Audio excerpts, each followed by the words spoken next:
Hello, I'm Essay, your AI essayist. Please note that all content, audio and video in this presentation are AI generated.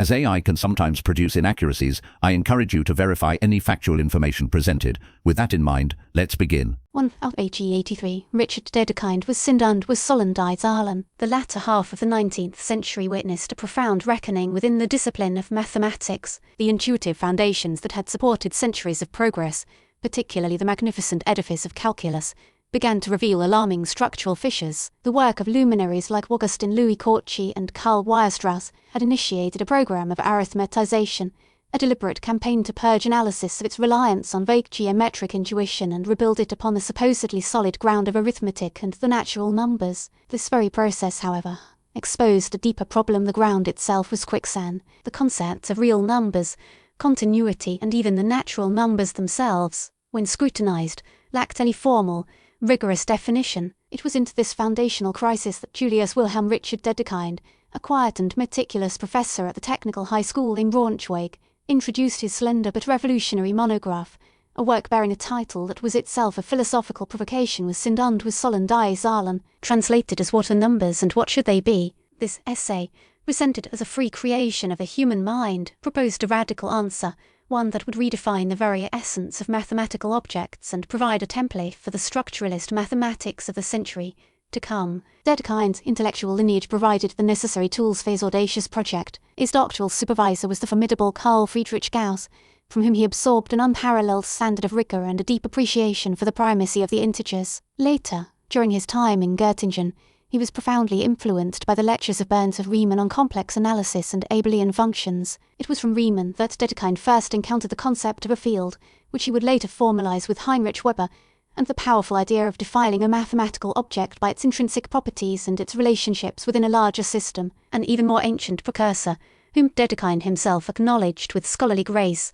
was the Greek mathematician Eudoxus of Cnidus. The Eudoxian theory of proportions, a sophisticated method for handling incommensurable magnitudes without explicitly defining irrational numbers, served as a powerful conceptual antecedent to Dedekind's own most celebrated technique. He saw in the Eudoxian separation of rational magnitudes a glimmer of his own approach, a way to capture an elusive concept by precisely defining what surrounds it. The immediate impetus for the work, as Dedekind recounts in his preface, arose from the practical challenge of teaching differential calculus. He felt a palpable intellectual discomfort in having to appeal to geometric evidence for the existence of limits, a feeling that the continuity of the number line was an unproven and unprovable assumption. This professional dissatisfaction drove him, the seeker purely arithmetic and perfectly rigorous foundation for the continuum, a quest that culminated in the insights first conceived in 1872 and finally published in 1880. The work itself is a masterclass in conceptual construction, building the entire system of arithmetic from the most primitive logical notions. Dedekind's first great maneuver was the definition of the real numbers through his famous technique of the cut, or Schnitt. He began with the system of rational numbers, which he assumed to be understood, a cut he defined as a partition of the set of all rational numbers into two non-empty, disjoint classes, let us call them a 1 and a 2, such that every element of the first class A1 is less than every element of the second class A2. This simple partition yields three exhaustive possibilities. The first case is that the class A1 contains a greatest element. The second case is that the class A2 contains a least element. In both these scenarios, the cut corresponds to and is produced by a specific rational number. The true genius of the method is revealed in the third possibility that A1 possesses no greatest element and A2 possesses no least element. Here, the cut reveals a gap in the rational numbers. Dedekind's revolutionary step was to declare that this cut, this very partition itself, is the new number. This irrational number, for example the square root of 2, is thus created, called into existence by the logical structure of the void it fills in the rational line. The continuum is made complete, with every point on the line corresponding to a unique Dedekind cut. Through this mechanism, he provided a purely arithmetic definition of the real numbers, achieving the goal of the arithmetization program with breathtaking elegance. The properties of real numbers, such as their ordering, could be derived directly from the properties of these partitions. Having secured the foundation of the continuum, Dedekind turned his attention to an even more fundamental question: the nature of the natural numbers themselves. This portion of his essay is a pioneering work of what would later be called axiomatic set theory. He begins with a general notion of a system, his term for a set, which he describes as a collection of definite, distinct objects of our intuition or our thought. His central aim was to define the sequence of natural numbers, 1, 2, 3, and so on, Using only the logical concept of systems and mappings, his term being abildom, he defined a system S as being infinite if it could be put into a one-to-one correspondence with a proper subset of itself. This definition of infinitude, independent of counting, was a significant innovation. He then proceeded to define a simply infinite system, which is the true object of his analysis. Such a system,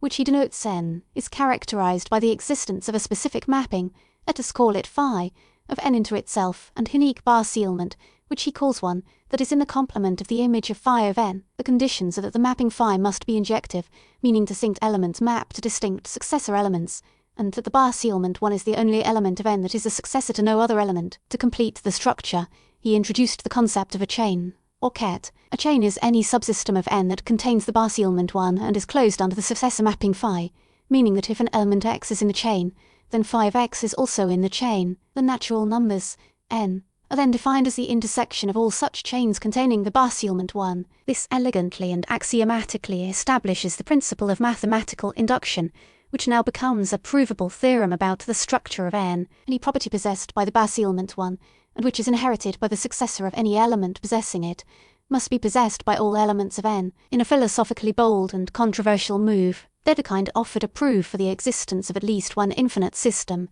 a necessary prerequisite for his construction. He argued that the totality of all things that can be objects of his thought constitutes such an infinite system, since for any thought, the thought of that thought is itself a new and distinct object of thought. This step from the realm of pure logic into a form of psychological Platonism marked his work as profoundly foundational. The immediate impact of sollen Zahlen was to provide mathematicians with a secure and logically sound toolkit for analysis. Theorems concerning the completeness of the real number line, such as the intermediate value theorem or the existence of least upper bounds, could now be proven with absolute arithmetic rigor.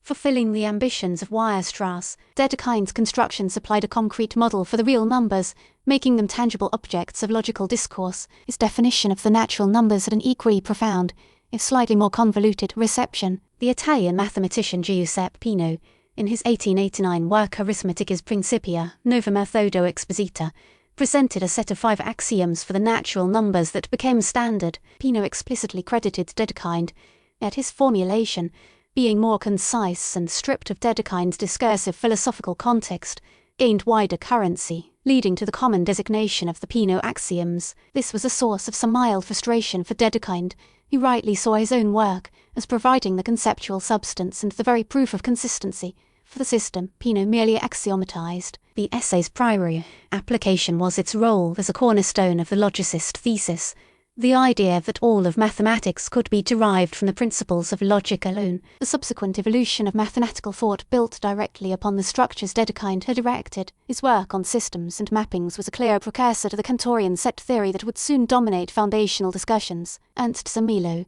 in his seminal 1908 paper that axiomatized set theory, effectively provided a more formal and robust framework for Dedekind's ideas. Zermelo's axiom of infinity, which posits the existence of an infinite set, can be seen as a direct successor to and a formal replacement for Dedekind's more philosophical proof of existence based on the realm of thought. The entire structuralist movement in modern mathematics, which defines objects like groups, rings, and fields by their axiomatic properties, owes an immense debt to Dedekind's methodology. He was one of the first to demonstrate convincingly that a mathematical object's essence lies in its relational structure, a perspective that animates abstract algebra to this day. Bertrand Russell and Alfred North Whitehead, in their monumental Principia Mathematica, undertook a project with a spirit kindred to Dedekind's, attempting to derive mathematics from a formal logical system. Russell himself developed a definition of cardinal numbers that was deeply influenced by the work of both Dedekind and Gottlob Frege, acknowledging their pioneering efforts in establishing a logical basis for arithmetic. Dedekind's vision of numbers as free creations of the mind,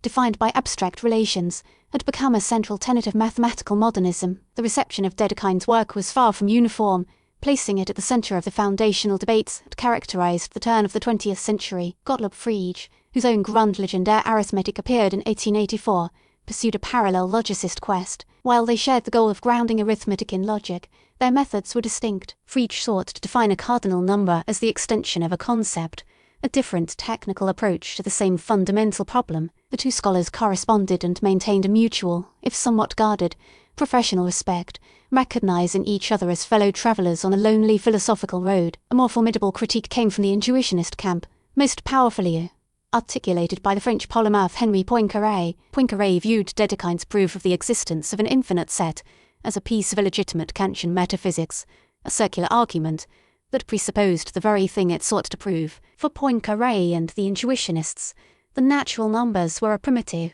irreducible intuition of the human mind, the ultimate ground of mathematical certainty. The attempt to derive them from a more fundamental layer of logic was seen as a perilous and misguided inversion. This critique targeted the very heart of the logicist program, arguing that Dedekind's constructions, particularly his impredicative definition of the natural numbers as an intersection of all chains, was suspect. The debate between the logicism championed by Dedekind and the intuitionism of figures like Poincaré and later Lewitz and Brouwer would shape the philosophy of mathematics for decades, and Dedekind's essay remained a canonical text for the logicist position. Dedekind's direct intellectual debts are clear and acknowledged, forming a chain of influence from Gauss' rigor through Riemann's structural insights. His work was a brilliant synthesis, applying the conceptual tools of algebraic number theory, a field he helped create, to the more elementary but paradoxically more difficult problems of arithmetic foundations. The influence he exerted, in turn, was equally direct and transformative. Beyond the axiomatic work of Peano and the grand logicist project of Russell, Dedekind's ideas permeated the thinking of the next generation of foundational thinkers. His structuralist viewpoint deeply informed the work of Émile Noether in abstract algebra and the Bourbaki group in France, who saw him as a spiritual ancestor in their quest to unify mathematics around the concept of structure. Ernst Cassirer, the neo-Kantian philosopher, analysed Dedekind's work extensively in his philosophy of symbolic forms, highlighting the profound philosophical shift it represented from numbers as properties abstracted from objects to numbers as purely relational constructs created by the mind. Dedekind's method of defining an object by its place in a system became a standard intellectual maneuver, a way of thinking that transcended pure mathematics and influenced logic and philosophy. In conclusion, Richard Dedekind's Was sind und was sollen die Zahlen stands as a watershed moment in the history of human thought. It is far more than a technical solution to the problem of the continuum or a formal definition of the natural numbers. It is a declaration of independence for mathematics. With this work, Dedekind severed the final tethers binding mathematical concept to spatial intuition and empirical observation. He answered the two questions of his title with a single, powerful doctrine: what numbers are, who demonstrate, are elements with their entire being defined by logical relationships they hold with what they sollen, what they should be, are free creations of the human spirit, instruments of pure thought designed for consistency, coherence, and logical power. He provided a stunningly successful example of building a complex and infinite world from a handful of simple, abstract principles, while the foundational debates he helped to ignite continue in altered forms to this day. The elegance and conceptual clarity of his constructions remain undiminished. Dedekind's essay is a testament to the power of abstraction, a quiet revolution that taught mathematics a new language of structure, a language it continues to speak with ever-increasing fluency. We really appreciate you tuning in to this AI-powered presentation. Our goal is to push the boundaries of AI in content creation, and your input is invaluable. If there's a particular subject you'd like to see us tackle next, or if you have suggestions on how we could fine-tune our AI's creative prompts, please don't hesitate to leave your ideas in the comments section. We're excited to bring you more unique content very soon.